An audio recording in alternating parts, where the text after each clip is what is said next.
Now to modules 3 and 4, chapter 9 in Kostenberger, Merkel, and Plummer. Trust that you are sensing a bit of progress as we are thinking now about verbs, and in modules 1 and 2, working on the present and imperfect and future, and now to the aorist, perfect, and pluperfect. Let me pray for us and ask God's wisdom and blessing on our studies here in these modules and in chapter 9. Lord, strengthen us as we progress. Help students to grasp the interplay, the symphony of tense forms in Greek, and how you have used these in inspiring authors to communicate specific ideas to specific people, and help us to see how these tense forms work together to communicate these ideas. Help students in understanding these ideas, but also in communicating them to people who don't know Greek. Help us as we teach and preach to be clear and not clutter the discourse or our message, our preaching, our lectures, our Bible studies with jargon. Help us to communicate the ideas and not clutter the way, but be clear. We ask in your Son's name, amen. When we think about the interplay of tense forms, I think considering a symphony, how ideas flow together is helpful. And at the end of Intermediate Greek 1, we thought about verbal aspect, and now here at the beginning of Intermediate Greek 2, these first 4 modules or units, we are looking specifically at the tense forms. And perhaps one analogy will help you using the Ford line of vehicles, or the Ford brand of vehicles. If you'll allow this analogy, it might be helpful. Think of the aorist as a Crown Victoria, a tan or gray Crown Victoria. Just the most basic carrier of an idea. This is perfective, holistic aspect. No real progress involved, though of Crown Vic can get you from one place to another. That's just the statement of it. It's very basic in its aspectual nature.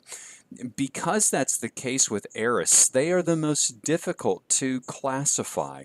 I've heard it said an aorist is an aorist is an aorist. It's not supposed to be thought of in terms of all of these categories, especially these temporal categories that we'll be looking at. It's used because the author just wants to make a very basic statement, like someone who wants to buy a tan or gray Crown Vic. They don't want to be seen or noticed, if you will. It's just a blending in kind of a vehicle. We thought about the present in the first couple of modules and in chapter 8, and think of the present as a newer model F-150, something with some power. It's going to move, it's going to get the idea across more strongly, if you will. And those two tense forms, the present and the aorist, are the vast majority of all verbs in the New Testament and the Greek language. The aorist, just a basic statement, the present playing off of the aorist as a continuous aspect. So Crown Vic and F-150. And then we will look at the perfect here in this chapter. And we think about the perfect. Think right off the showroom floor, Ford Mustang, all souped up and ready to go. When you see that whiz by, you understand that there's a story to tell. Someone has a reason for driving that vehicle. It gets your attention, and the perfect does just that. So these ideas in mind, let's think then about the Crown Vic, tan in all of its glory. It just carries an idea. And the constative aorist is the aorist that's just sort of the most basic category. If you want to classify the aorists, this is our last option. That doesn't mean that The aorist in view here is not important. It's just that it is the most basic carrier of an idea. Again, I want to stress that. Doesn't mean that the aorists aren't important. Consider Romans, the book of Romans itself, Romans 5:4. Paul's great treatise in Romans 5. A number of aorists are here. His explanation of gospel history. Let me read some of these, and again, pause the video or read along as you're able. Ebas ilusin ha thanatos apa Adam mekri Mouseos. Death reigned from Adam to Moses, just a basic statement. But would we say that's unimportant? No, and this is maybe where the analogy breaks down. I wouldn't think a Crown Vic all that important, but the aorist does carry ideas. It's just a basic statement of an idea. Doesn't mean that idea isn't important, as we can see here. The temporal spectrum of the aorist is one way to categorize this basic statement. But I say with caution, again here, there's just a shade of difference between the inceptive, with the emphasis on the beginning of an action, the culminative with the emphasis on the sensation. The futuristic aorist is a little more easily recognized because of its prophetic nature, looking to the future. The inceptive aorist, again, looking at the beginning of an action, often translated with began or came or became. So it's looking at this picture, this holistic, perfective aspect, but with a shade toward the beginning of the action. The culminative emphasizes the cessation of an action. And again, here we need to keep in mind that verbal fields of meaning, what a verb actually means, is a part of its aspect at times and what it's chosen to communicate. Philippians 4:11 from Monthano. I have learned that when you think of the idea of learning something, you think of the culmination of that, not necessarily the beginning, but the culmination of it. And Monthano does just that. Ego gar emothen out arches enai. Do that one more time. Ego gar emothen out arches enai. I have learned to be content, autocratic. I have learned, and it's the culmination that is in view. Let's move down, just keeping with this temporal spectrum here with the futuristic or prophetic aorist. This is the aorist that's used in Romans 8, that chain of salvation, and the holistic to the future. Something is in the future, but it's described with this aorist tense form to communicate the certainty of an action. Describing an event that has not yet taken place in reality, although with the idea of it's already having occurred. And again, theologically, homiletically rich, and that chain in Romans 8, 28 to 30 is in view here. We've skipped over a couple of aorists. Think about the gnomic, just a general statement of truth. The difference between a gnomic aorist and a constative aorist, both have that holistic idea involved, but the gnomic deals with proverbial kinds of statements, often translated with a verb of being, but you can see here even in Luke 7:35, edikaiothē he Sophia apa ponton ton teknon autes. Edikaiothē he Sophia apa ponton ton teknon autes. Wisdom is vindicated by her children. It's a gnomic, it's a proverbial statement, and the aorist verb in view, therefore, is a gnomic verb. The epistolary aorist is perhaps the most easily recognized of the aorists. It's an aorist of writing or correspondence. Also, it includes verbs of sending.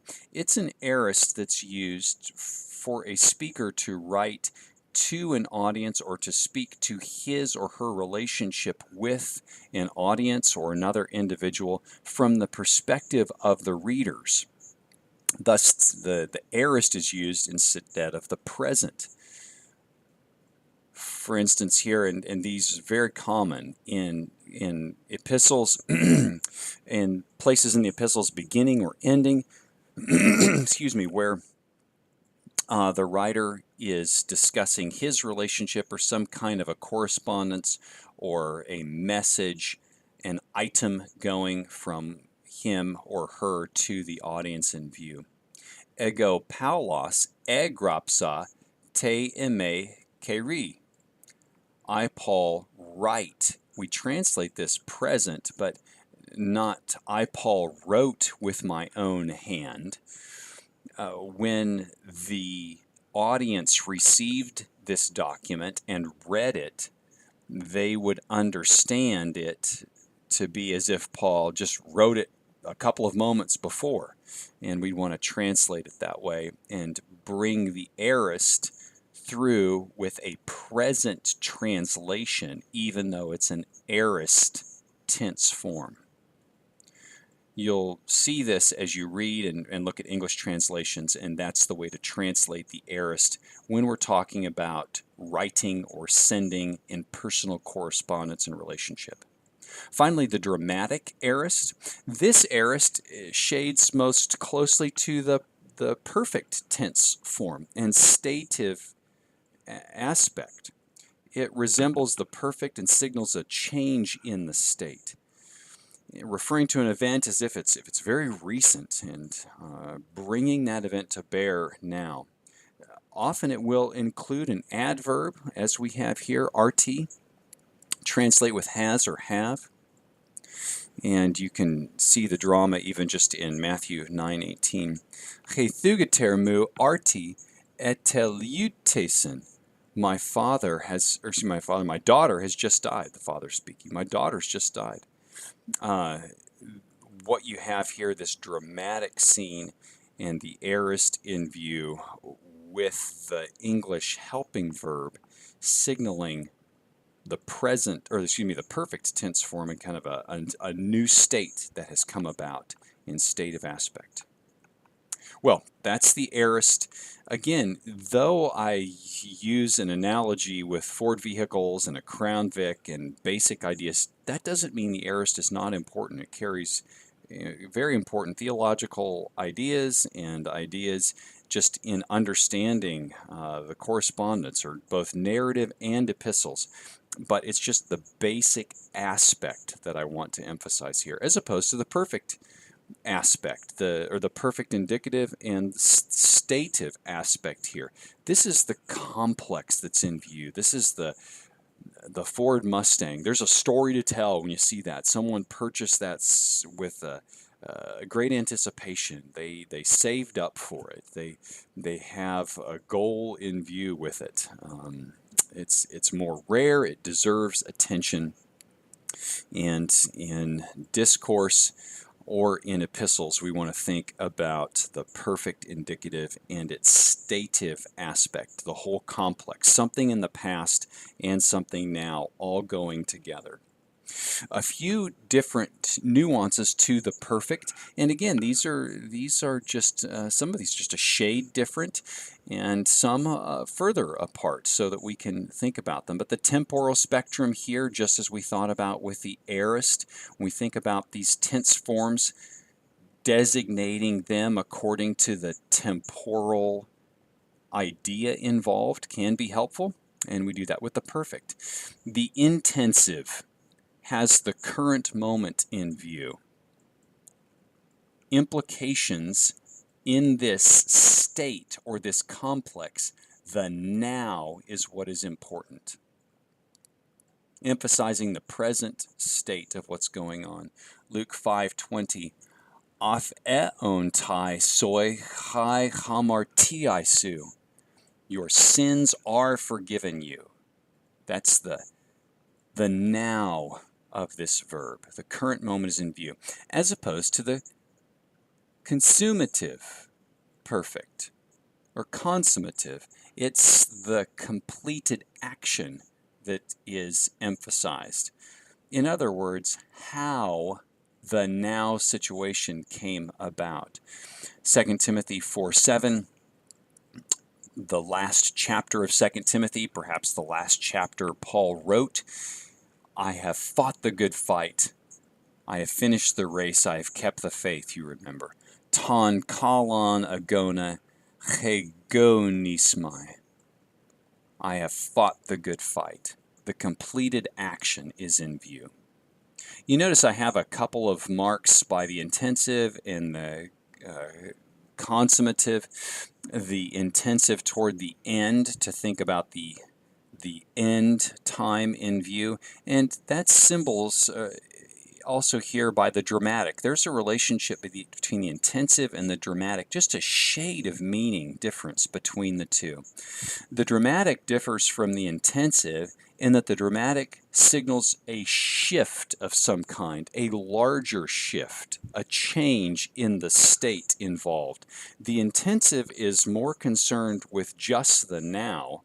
The dramatic is the shift resulting in the now state. Again, theologically, ethically rich. It is difficult though at times. Is this more intensive? Is it more concerned with the now? Or is it more concerned with the change in this state of affairs that has resulted in this moment? Likewise, with the consummative, the past action in view is the focus. The iterative has that same idea, but the distinction between the consummative and the iterative is that the iterative, there were a series of actions involved, intervals in the past that were a part of this complex or state, where the consummative would just focus on the final of those intervals, if you will. Steps in the how. So the intensive categorization of the perfect focuses on the implications for now. The consummative is on how the now came about, and then iterative steps in the how. If this all sounds a bit complex, it is. And again, there's just a shade of nuance between these, and context helps us to determine meaning. And when I say context, I mean not just the sentence before, but the whole paragraph before, and authors as well. The iterative, in fact, can be called the Johannine perfect. He often uses the perfect, though in the broader context, there's a whole series of events that are a part of that complex or that state. 1 John 1:1. Ha heorakamen tois ophthalmois hemon. What we have seen, and the idea is that they didn't just see it once, they repeatedly saw Jesus. They continually interacted with him, but with the perfect here. A couple of other categories of perfect, the gnomic, again, very basic, customary, general truth, kind of a proverbial, and then the present state. And certain verbs here are used with the present state, and that's what distinguishes the present state perfect from the intensive perfect that's concerned with the now. Patho, histemi, mimneskomai, oidos, and derivative forms of these verbs. There may be a preposition added to them, and so forth. But those kinds of verbs, persuasion, placement, remembering, they have a present idea to them when we translate them into English. So take a look at those categories, have them floating in the back of your mind, and let's have some experience with them now here as we look at the tense forms in Colossians that are aorist and perfect. And let's work through a few of these here together. Colossians 1:13. Chas arausata hemas ek tes exousias tu scatus kai Met estesin, estein basileon tu huiu tes agapes autu. Let me read that one more time. Has erusata hemas, ectes exousias tu scatus kai metestesin estein basileon tu huiu tes agapes autu. Again, I encourage you to pause this, try to repeat after me, even if it's just a fumbling through it first. As you work through Colossians here in Intermediate Greek 2, just as we did in Intermediate Greek 1, by the end of this course, hopefully you'll be pronouncing it and pronouncing it with the ideas involved, as well as the diacritical marks and the, the pronunciation marks as we go. He rescued us, erusata. What kind of an aorist would you have here? A rescue. I think it's a dramatic. And much of Colossians 1 is much more dramatic than we may think in English. Paul here is describing all that God has done for the Colossians so that they aren't robbed of their hope. The drama that's taken place is what he wants to be the dogma of their lives, to take over their thinking. He rescued us from the dominion of darkness and metestesin, transferred us to the kingdom of the beloved Son, his beloved Son, the Son of his love. This dogma and drama together I've heard expressed before. That's not original with me, but this idea in Colossians of the drama of the gospel becoming the actual dogmatic frame or doctrinal frame that Paul would wish the Colossians to take up. Colossians 1:16. Take a look at Harris and page 40 here. He makes specific comments about classifying the aorist. This same dramatic kind of frame is expressed here in Colossians 1:22 and following in a couple of places. Nuni de apakat elaxen ento somati te sarkos auto diatu thanatu parastesai humas hagius kai amamus kai anekletus katanopion auto. But now he has reconciled in the body of his flesh through death to present us holy. This reconciliation here, this drama that's taken place. If we go down to a few others here, let's look at 2:11. Paul talking about what has happened to the Colossians in Christ, in whom also you were circumcised with a circumcision done without hands, en ho kai peri et methete peritome akerapoeto, circumcised with a circumcision not done with hands.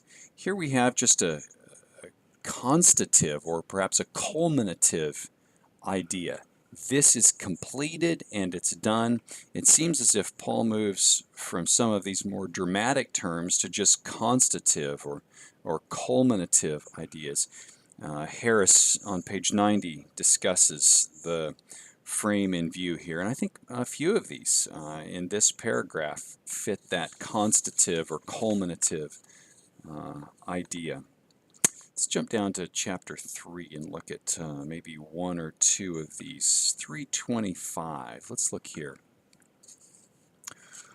Chagar adikon kamisitai ha adikesen kai uk esten prosopalempsia. For the one practicing unrighteous, Chagar adikon kamisatai, he will be rewarded. Future idea here.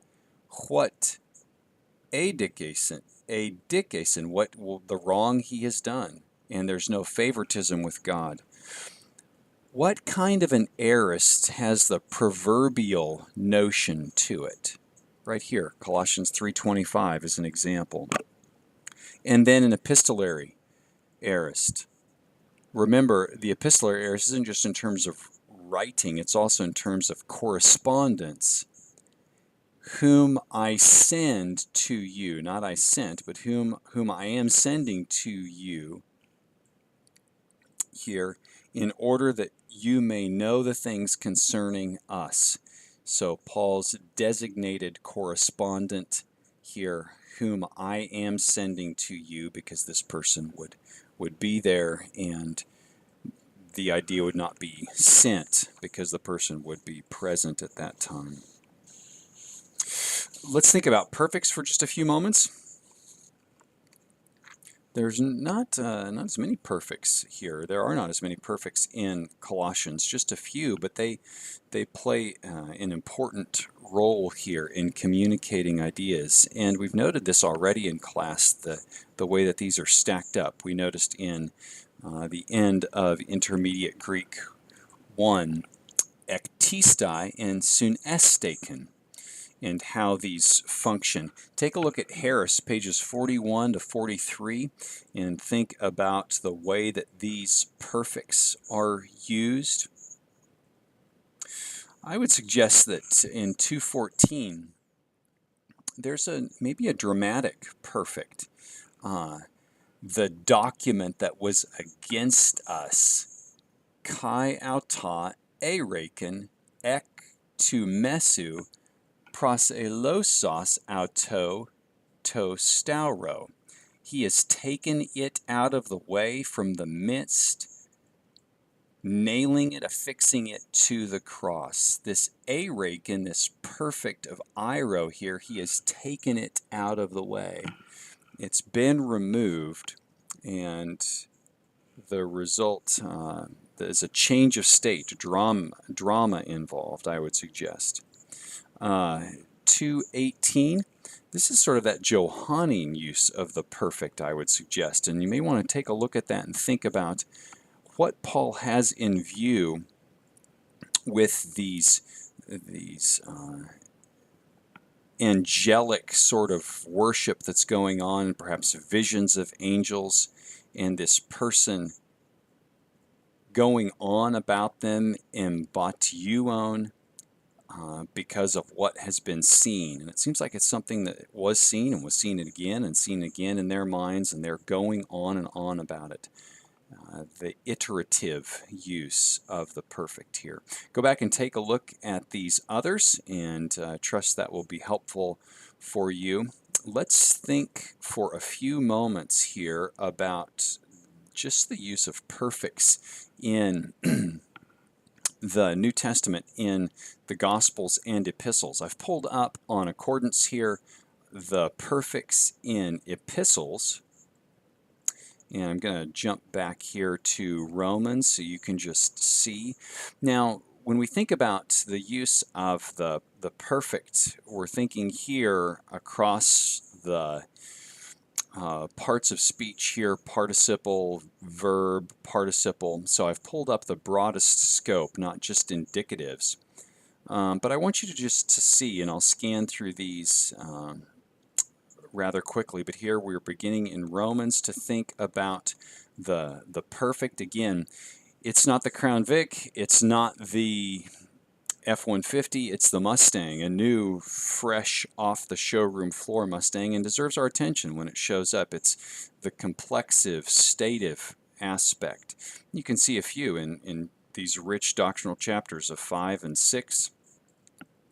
But just up and down in Romans, again, ignore Jude here, just when the graph is expanded, but this is 1 Corinthians. But 1 Corinthians 7 into 8, Paul talking about marriage here, and then into 8, the theology of one God and no idols. Into 2 Corinthians, a few up and down, but Galatians, we've talked about this before, the imperfects in Galatians 2 and 3, but into 3 and 4, a few more. Notice how few in Ephesians. Again, there's not so much of a story there or a complex. It's much more interplay of aorist and presence. First Thessalonians has a few more with Paul's history with the Thessalonians. But if we go back here, notice 2 Timothy 3 and 4. We noticed one of these a moment ago that Kostenberger, Merkel, and Plummer note, I have fought the good fight, I have finished the race, I have kept the faith. That stativity involved, this whole state of affairs in view. And we go to Hebrews, and Hebrews has a good number of perfects, a steady discourse of them in Hebrews 5 through 7, talking about Melchizedek. And you have a paper that I have written here, an article from Midwestern Journal of Theology that discusses that and discourse analysis. I want to jump here and look for just a moment with you at the Gospels.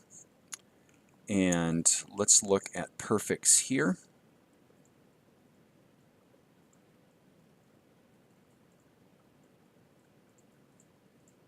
And let's keep it open again to indicatives and non-indicatives. But we can see the perfects. I'm going to collapse this just for ease and time, but take a look. Look at the perfects across the Gospels. Look how much more frequently John uses the perfect. And here in John 16, 17, many perfects. Why would the perfect seem to fit in light of what you know about John, let's say, 13, 14, 15, 16? That's the upper room discourse. And into John 17. Makes sense, doesn't it, that that is a place where the perfect would be used. Let's look at Colossians again for just a moment and a text critical issue. We think here toward the end of Colossians, Paul's prayer for them and his desire for them to pray for him. And here we have continue in prayer, te proseuche, proscarterete,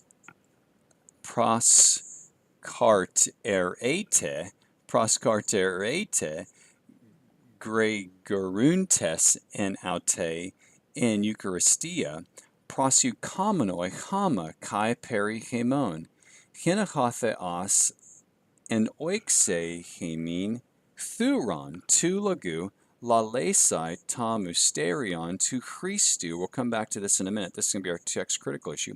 Dihu kai dedamai. Continue on in prayer, keeping watch. This is the manner of prayer, keeping watch in it with thanksgiving, praying. This is a bit of a redundancy here, praying, a redundant participle because prayer is already in view. Praying also concerning us in order that God would open to us a door of the Word or for the Word to speak the mystery of Christ for which I am in chains. This I am in chains, this perfect tense form here. Again, maybe that the now idea of the perfect. I am now in chains. This is Paul's emphasis. He's yet suffering for this gospel. And when we look here at tu Christu, the mystery of Christ, and we go down to verse 3 in our text critical apparatus, we notice that Vaticanus has theou, the mystery of God. And we can take a quick look here at P46. This is the top of the papyri here, and so it's just a touch harder to read. But you can see Christu right here. Dihu kai dedamai, but you can see chi rho upsilon with the line across the top, nomina sacra here, again sacred name, but Christu, and when we go to Vaticanus, tu logu,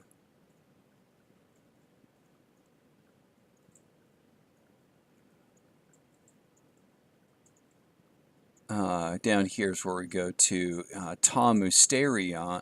Sorry, I was having trouble finding this. Here we go. Ta mysterion, the mystery, to tau omicron upsilon. See the theta there, oo? And the corrector, if you look at your Greek text, you'll notice the little star by Vaticanus down in the apparatus at 4:3. That means corrector. Someone has come along and matched this reading to one identified somewhere else. And the regular reading, the one that is believed to be the explanatory reading, Christou, and you can see the key upsilon here, and there was theu, just nomina sacra, now it's key, Christou. D, hon, kai, dedamai, and here's the perfect.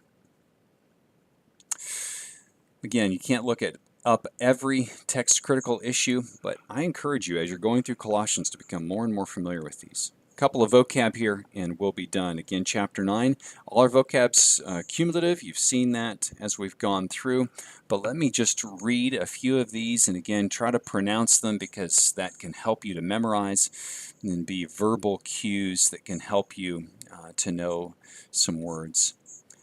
Aspareuomai, aspareuomai, epeiro, epano, epibalo, Eucharisteo, thumos, katangelo, katakrino, kinos, kleio,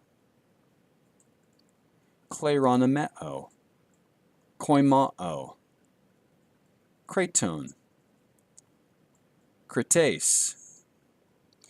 Krites here, just a note, masculine, but like mathetes, prophetes, in the nominative singular, the stem ends in eta, looks feminine, but after that it follows the masculine column, and it's a masculine word. Tisis, tisaos, creation, kome, and you can see the difference here, kome, the stem, but we still have the sigma ending for the nominative masculine, no ending for feminine. Lazaros, marturion, merimnao, mnemeon. Continue on with your vocab and watch the interplay of these tense forms and enjoy. All the best to you.